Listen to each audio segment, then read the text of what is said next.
get that look off your face. Get that look off your face. You may be seated in the house of our Lord. It's amazing to me how someone can come so humbly when they don't have anything. And then they get, Brother Cooper, $5 on top of their paycheck. All of a sudden, arrogance springs up out of nowhere. They start talking to people crazy, start turning their nose down at folks, and they forget where they came from. And the reason why they do it, what I researched, is to cover up their past, trying to delete their resumes, trying to overcompensate for what's killing them on the inside. In the movie Lion King, Simba has just realized that he lives in the shadow of his dad, Mufasa. And Mufasa lives in him, and he's been hiding from his past. He's having a conversation with Rafiki, the wise old baboon. They talk about how change is good, but it's not easy. Simba, who's destined to become king, says that going back means that he has to face his past. And he's been running for so long, he doesn't know how to do it. So Rafiki takes a stick and boom, hits him upside the head. Simba looks at him and says, "What did you do that for?" He said, "It doesn't matter.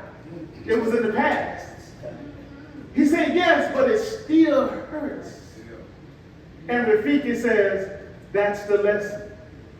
Sometimes the past still hurts, but you have to face it. You can either run from it, or you can face it head on." All right. In this first passage of Scripture, the climax is in chapter 12, but the background is in chapter 11. Yes, the Pastor Paul is now confronted with his past.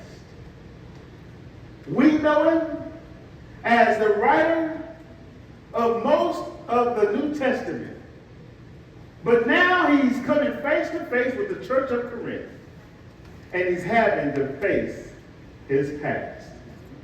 His past is a challenging past.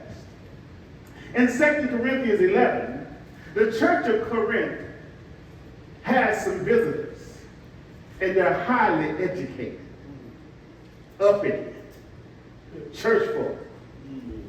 They came in and they attempted to discredit Paul and undermine his apostolic authority. They came in to discredit him because of his past, because of his shortcomings. And so in this passage coming up, I have to go on record and say that Paul starts throwing shade, because Paul calls them super apostles. These were false teachers who came in to infiltrate the church. They attempted to promote a distorted version of the gospel. These individuals, they were not the 12 original apostles. They present themselves as superior to Paul. They were boasting about their accomplishments and their spiritual experiences. Paul says in verse 5, chapter 11, he says, "I don't think that I'm the least inferior to any of these super apostles." They're saying things like Paul is just a good writer. He hides behind those letters, but he has no power to go with it, no spiritual power like we do. They're bragging about the visions that they see that they're supposedly getting from God, trying to tickle the ears of the church of Corinth. These are they who are holier than thou. You know, the ones who speak spiritual and spooky at the same time. They were saying that Paul can't hold a candle to us because he hadn't told y'all about any visions that he's seen, any visions he's gotten from the God, so he can't be a real apostle. They're talking about his education. He doesn't have the education that we have. But Paul tells the church it's ungodly to brag about your accomplishments. Their bio is full of, I went to this school, I went to that school, I hold this office, I hold that office, and how everybody in my family is a preacher, and everybody's just in awe about their self-proclaimed position in the Lord's church. I was taught this, but Deacon, that if a preacher deserves a long introduction, he doesn't need one. And if he needs one, he doesn't deserve it. Insecure people talk a lot about themselves because they have to overcompensate for their insecurities. But secure people manage their words accordingly because they're confident in who they are. Insecure people are the loudest ones in the room, telling you all about their business. Oh, they love some Instagram. They love Instagram Live. They want to tell you that every step that they're making.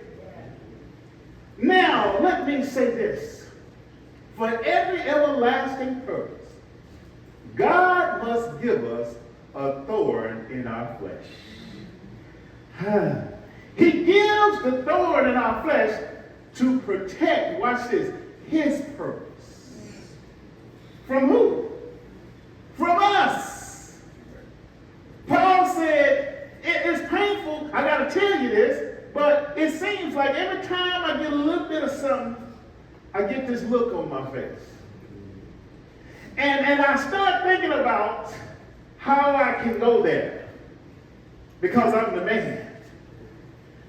He said, watch this, y'all, I've been in prison more frequently, been flogged more severely, been exposed to death again and again.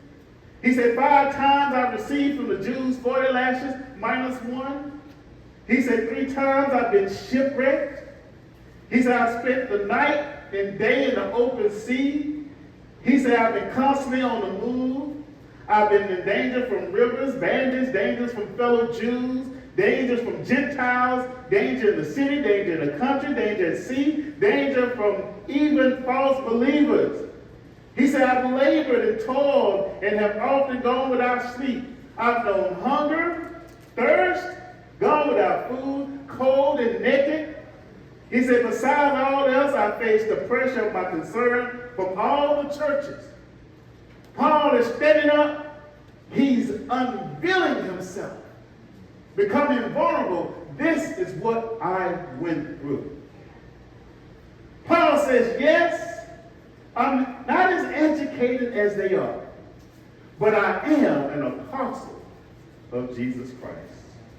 Paul eventually shares with him, now let me show you my accomplishments and my visions. Let me give you my testimony. Paul takes the time to give his historic resume. Paul, in the middle of chapter 11, he goes on and on like a highly decorated military soldier. Paul says, I'm the Hebrew of the Hebrews with no mixed blood. I'm an Israelite. I'm Abraham's descendant. He said, I'm a servant of Jesus Christ. And yes, I got it honestly. I was visited by Jesus himself. Paul says, I've been to the third heaven. Yes, I've been to the throne room of God. In fact, he brags more than Mike Tyson and Muhammad Ali put together. But then in chapter 12, verse 7, his testimony takes a tragic turn. Paul said, yes, I've been blessed, but at least I'm exalted beyond measure. I was also given a thorn in my flesh. Paul is saying that after being exalted, and as I was coming down, I was looking for everybody who prayed on my downfall. Paul said, as I was coming down, I wanted to talk to folks crazy like they was talking to me. Paul said, as I was coming down, and I had this look on my face, all of a sudden God gave me a thorn in my flesh. I have all this extra stuff that God has given me. I've been blessed beyond measure, and I have a thorn in my flesh. I have a thorn that, watch this, I live with every single day. I can't get rid of it. But don't touch it, because it still hurts. Yeah. This was not a history lesson. This is a reality show. Paul said, this is what's happening now as I preach. This is what's keeping me up all night, tossing and turning. This what has me staying up crying and hollering and worried. He said, this is the thorn in my flesh. He said, even if I should boast, I do it honestly. I'm not a fool. He said, I could brag with the best of them. But I was given this thorn in my flesh, watch this, because I have a tendency to become arrogant. He said, I was given a thorn in my flesh to torment me, a messenger from Satan. Watch this, y'all. Notice that Paul does not tell the church exactly what the messenger of Satan is. He said, just call it a thorn in my flesh. So it's left up to our interpretation. I believe that Paul did this for a couple of reasons. Number one, so that they wouldn't judge him and use his trials against him. Because sometimes, not in this church, when you hear what people have went through, all of a sudden you start judging them and second guessing their call. I believe Paul did this because they had already had their ears pierced from those false teachers.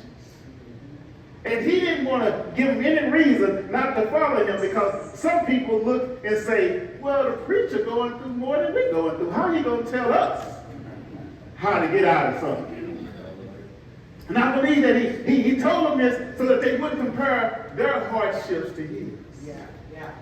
Because a message of Satan is different for everybody. You have your own messenger of Satan.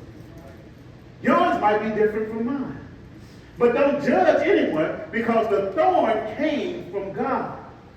The thorn means that God is in your life. It doesn't mean that God has left you. Yeah. Can I go deeper with this? Yeah. A thorn is not a storm. A storm will pass away. Yeah. This too shall pass. Will not work with a thorn. This is something that you have to deal with. You're going to live with this. You got to adjust to it.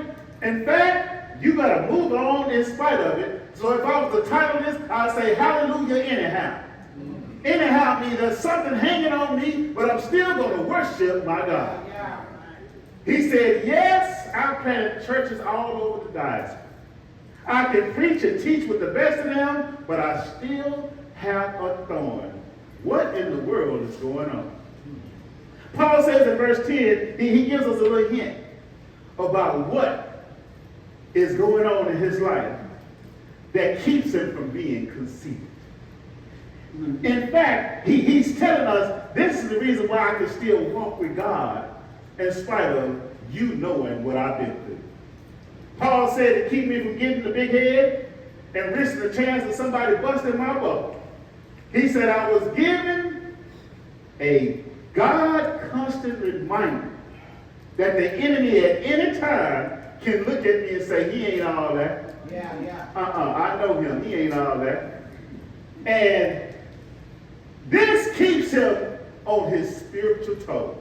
Oh, I love to preach. Watch this, y'all. He said, that's why, for Christ's sake, I delight in my weaknesses. He said, I don't need to hide. You know I've been to jail. Everybody knows. But look at God. He said, I don't need to hide nothing. You know I was a teenage pregnant. You know I had a baby at the age of 12, but look at God. He said, I delight in my weaknesses because I can't take any credit for that. Watch what he says. Let me help y'all out. He said, in insults. Uh-oh. Why in the church? If there's anything we hate, it's somebody talking about us. We go on social media just to see who gave us the thumbs up, but most importantly, who gave us, who's putting negative comments on my post. Every time I feel a rise in my flesh and I become delusional, Paul said, here comes a messenger of Satan to put my business all out in the street. Paul calls them insults because they cut deep. You want to know why? You want to know why they cut deep? Watch this, Sister Kate. They cut deep because it's the truth. A thorn is not a lie. You can ignore a lie. You ain't got no proof.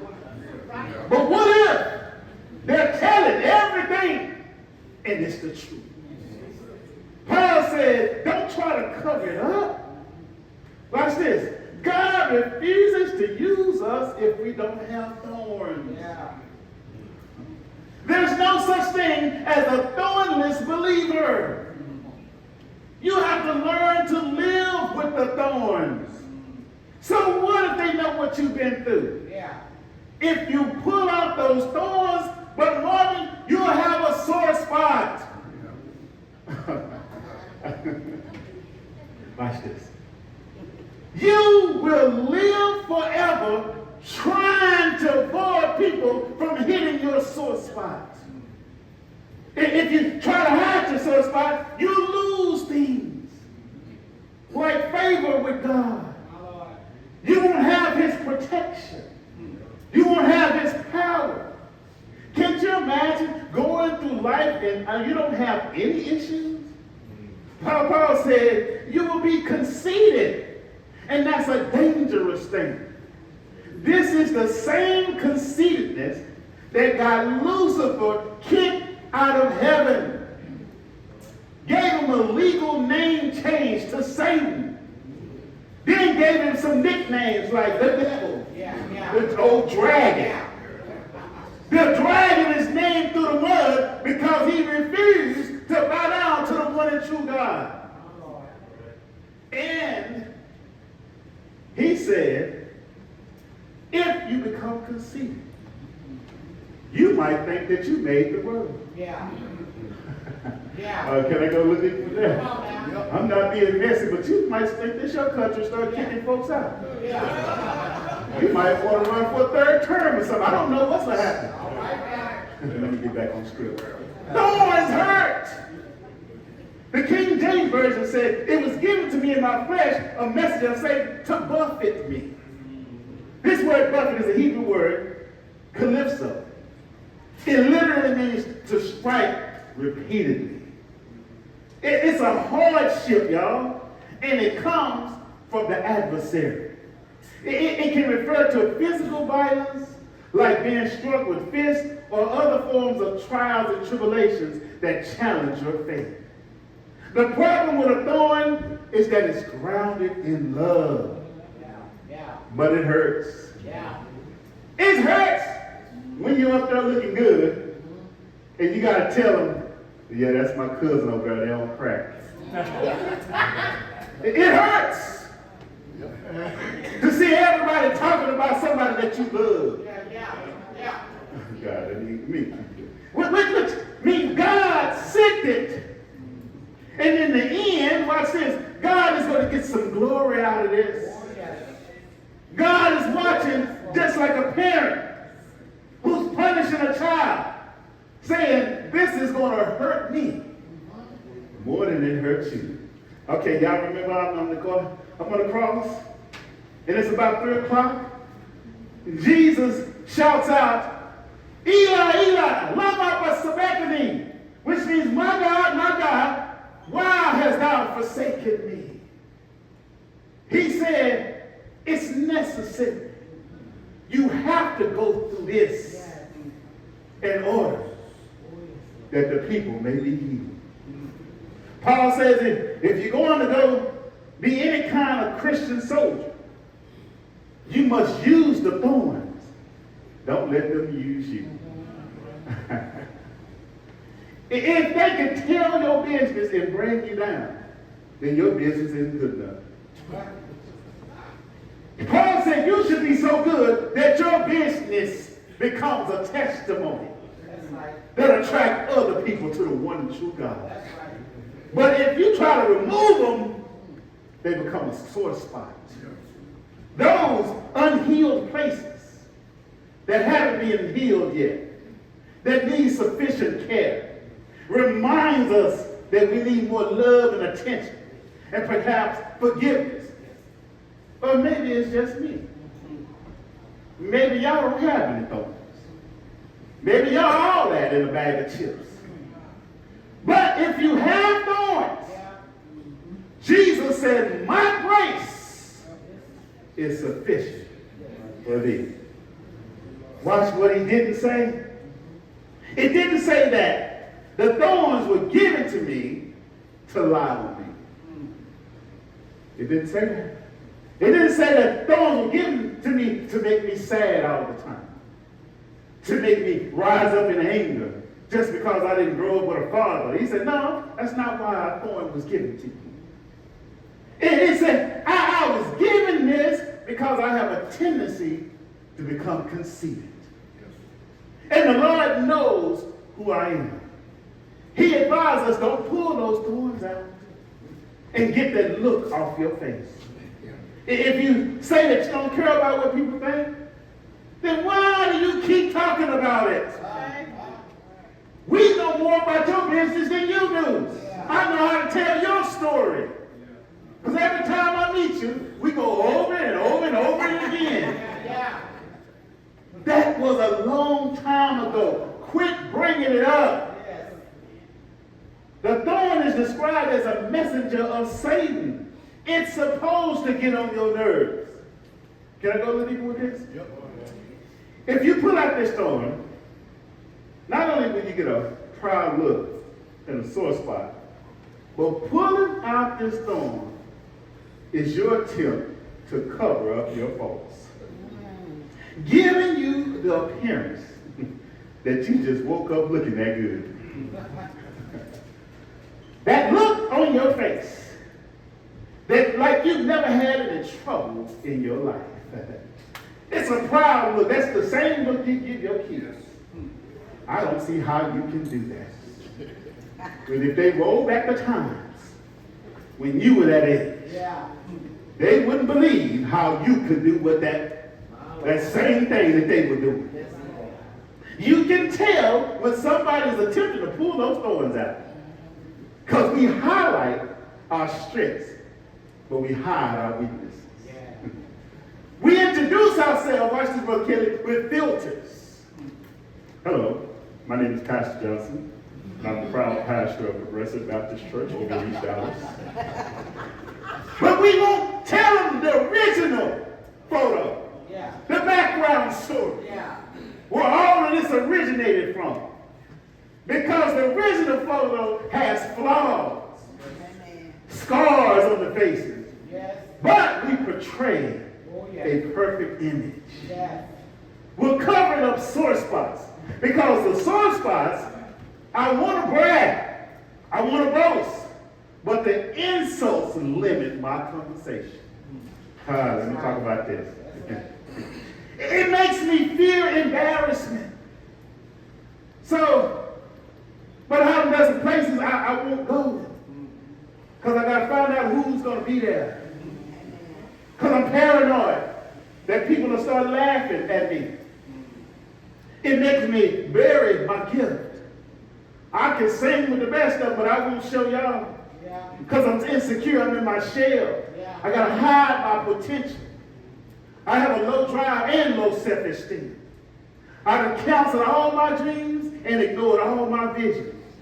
All because I chose to pull out those thorns. Because if you pull out those thorns, you get this look on your face.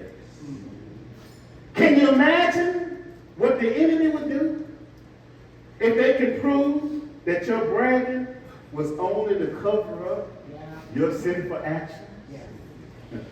The pain that you're feeling, the issues that you prayed would go away. Some of us trying to pray that family members move out, that I won't be connected to certain folks. Imagine all your weaknesses on the agenda of the enemy. And he's there to make an announcement to the crowd. Sometimes I can't have this look on my face.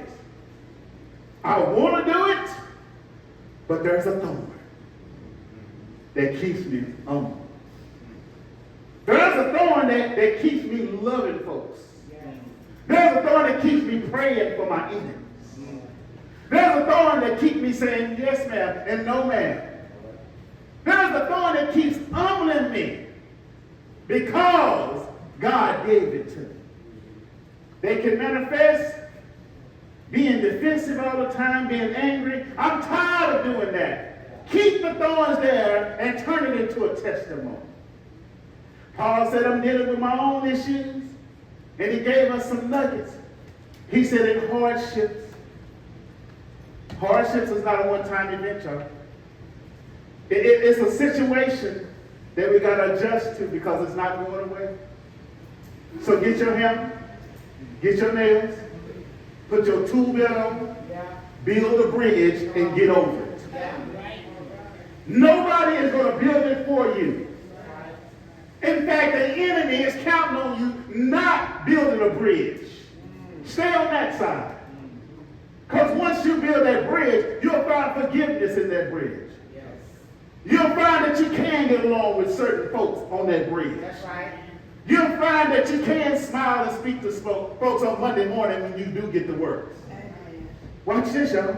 No one is going to help you across that bridge. The problem with the thorn, here we go, that it knows your fleshly business. Yes. That's it. You can look good all you want to. That thorn knows your flesh. Yeah. And if that thorn could talk, he would say, oh, he ain't all that. He ain't all that. I know it. Because he knows your fleshly things. The flesh has weaknesses.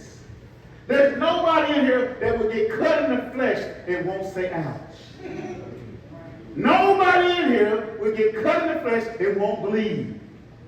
Even if you try to play it off, somebody's going to look and say, you've been cut in the flesh. How do you know that? Because you're bleeding everywhere. Some of us walking around trying to play it off, but it's that look on your face. Get that look off your face. Because of our accomplishments, we done forgot where we came from. Because of our accomplishments, watch this, we done got too top-heavy. Folks are beneath us. Yeah, we become a spiritual bobblehead dog. Just walking around looking at folks up and down all day. The thorn snaps that look off your face. It serves as a warning. If you get too puffed up, this thing is going to pop. And oh, if it pops. A lot of stuff that's going to come out that you didn't intend for it to. It's going to come out and embarrass you, your family, and the church. Watch this. Your status going to change. Trust will be broken. You'll have to build up from broken pieces. All because you had that look on your face. You need to walk humbly with your God. Paul said in persecutions, that means they're gunning for you. No ifs, ands, or buts. They don't like you and they make it known. They are coming for you. And the enemy is smart. You know how smart he is? He is an opportunist. He won't catch you when you're on your game. He'll catch you when you start getting weak. Long as I was single out there doing my own thing and all my strength, I was good. But the moment I got married, here comes a messenger of Satan. The moment I start trying to be a good father, here comes a messenger of Satan. Tormenting me day and night. He's an opportunist. Watch this, y'all. My children was obeying my voice. Now here comes Satan. My wife and I got along. Here comes Satan. All of a sudden, the doctor gives me a bad report. Here comes Satan. My kids, my money, my honey, everything Satan is using to torment me. God said, no, it's not him. It's a thorn in your flesh. In difficulties, I'm ending this thing. Life be life. Nobody is after me. This is all on me. Paul said to keep me from becoming arrogant. Has nothing to do with you. He said this is all on me. I'm trying to hold it together under this pressure called life. Paul says that I'm giving a testimony, watch this, from the front line. I'm in this thing every day. So while I'm preaching to you, you don't know that I just got through wiping the tears. Live from the front line, Paul said, I'm giving you a detailed account. You want spiritual Instagram? Well, here it is. I'm handling business, and I have opposition at the same time. Paul said, that's why, for Christ's sake, I delight in weaknesses. That's the only way I can keep a smile on my face. That's the only way I can speak to you knowing that you don't like my black face. That's the only way I can love the unlovable.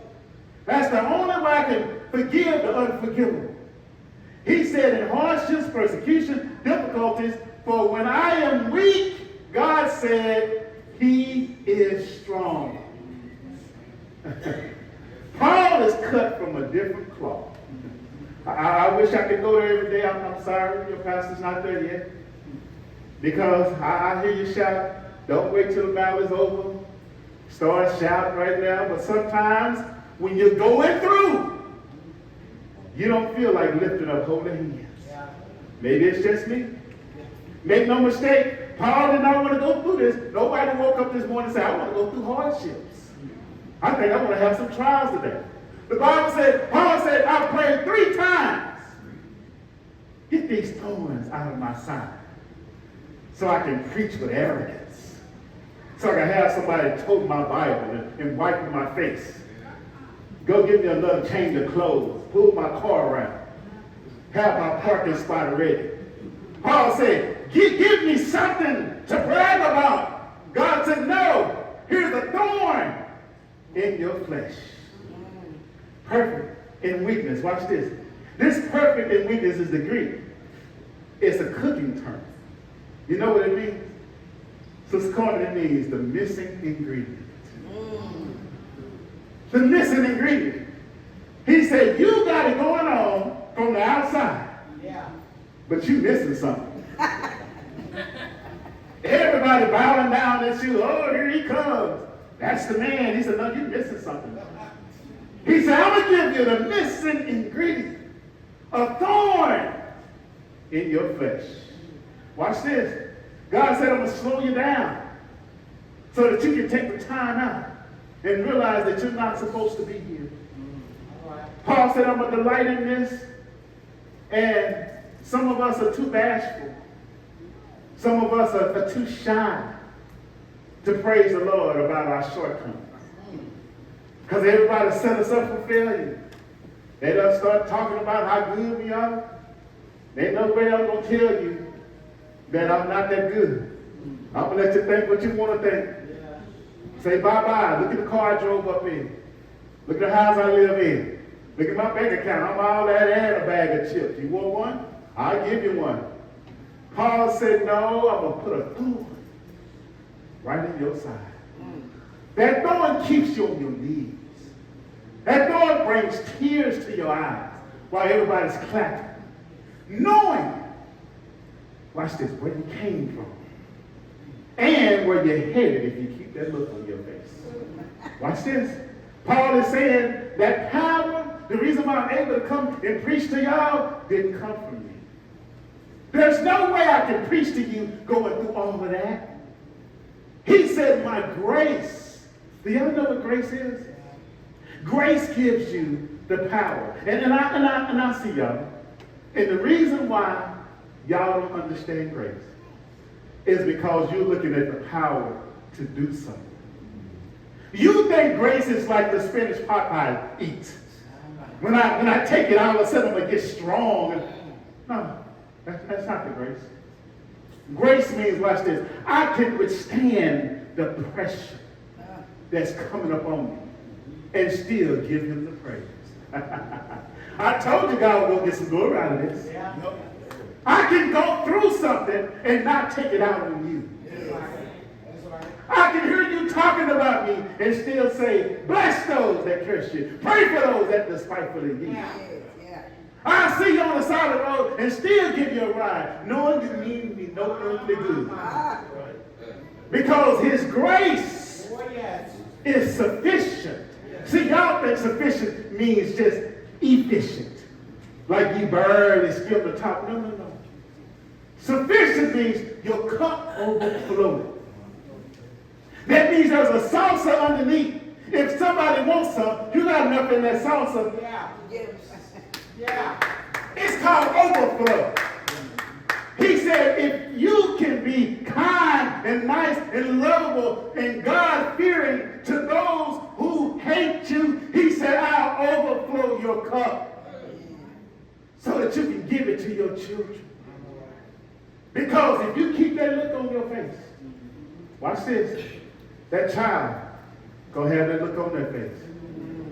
That child's child gonna have that look on their face. Then all of a sudden, you're gonna realize, why is it that I'm making so much money but I got holes in my pocket? Why is it that I exercise and do all these things but I was still diagnosed? It's called a thorn in your flesh. Can I end this thing? Pastor, I don't think I can take no more of this stuff. Sometimes I just want to remove the thorns. You ever felt like that? If you remove that thorn, you're going to put that look on your face. And you're really going to realize that life be life. Life is hard. Don't remove those thorns. Because you need his grace and his mercy. And whatever God puts on your plate is to protect his purpose. It's an everlasting purpose. He intends to give it to you because he wants you to have an everlasting life. Yes. I don't know what your thorn is, but it was given to you to authenticate your testimony. That proud look and that testimony don't go together. As long as there's a purpose to protect, there will always be a thorn in your flesh. That is to say, if you're going to deal with John 3:16, you also have to deal with Calvary. He said, John 3:16, for God so loved the world that he gave. Oh, we think it's a gift. He gave means he died with blood coming down. You know where some of that blood came from? A thorn in his flesh. He died with a thorn in his flesh. How much better do you think you are than Christ? The thorn cut his flesh, spilled the blood, and gave us a chance for eternal life. He died with these thorns in his flesh. He didn't die with a proud look. The prophet said that his face was so disfigured, he didn't even look like a man. He died that way, y'all. But early. See, this is what Paul was glorifying in. Early. Sunday morning. He got up with all power in his hands. Can I go further? Yeah. After that, when he walked around, he went to his disciples. His face was bright. Yes. Oh, he looked good on the outside. But when he lifted up that robe, he had a thorn in his flesh. It was to remind us that you ain't all that. If he still has a thorn in his flesh, guess what? You're going to have to live with yours. Somebody say, well, won't he do it? Won't he do it for us? If you have a thorn in your flesh, somebody say, won't he do it? I don't need to know your business. You only know your business. But somebody say, won't he do it? Won't he do it? Won't he lift you up? Won't he turn you around? Won't he place your feet on solid ground? Won't he give you a thorn in your flesh? Won't he make you humble yourself? Won't he give you food for tomorrow? Somebody say, won't he do it? Won't he do it? Think about your own flesh. Think about your own messenger of Satan. And somebody say, won't he do it? Won't he do it? I'm going to say it for you. Won't he? Somebody say, yeah. Say, yeah. I'm praising God with a thorn in my flesh. Take that look off your face. God bless you.